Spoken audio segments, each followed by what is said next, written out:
Candidates to succeed Boris Johnson as Prime Minister have until 6 p.m. to secure the support of at least 20 MPs to get their name on the ballot.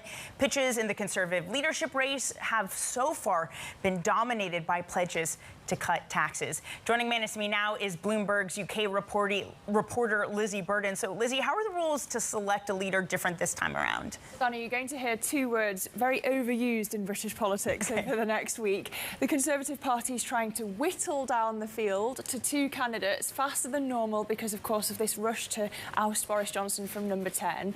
And to do that, it's concertinaing the process. So instead of the usual 8 MPs that a contender would need to have to get on the list, they now need 20. And the hope is that by shortening the process, there won't be time for rivalries to build so that there aren't these bitter divisions within the party.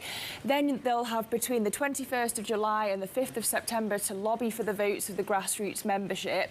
But of course, while the list of candidates at the moment is very ethnically diverse, lots of gender diversity as well, actually it's just 0.4% of the population who will decide. That's 175,000 people, the members of the Tory party estimated, and they're very male, wealthy, white and southern. So you might not end up with as diverse a candidate as the list suggests at this stage.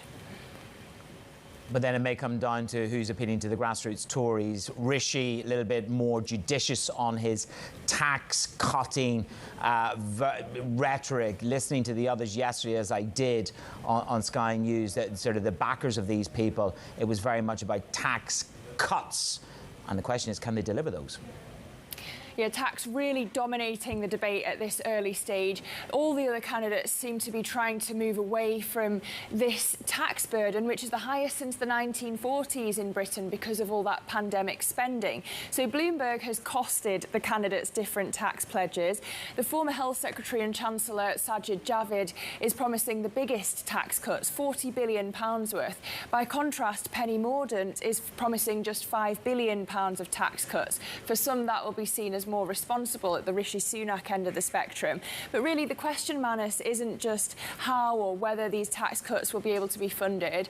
It's whether they'll be inflationary, and that comes down to which kinds of tax cuts are being made.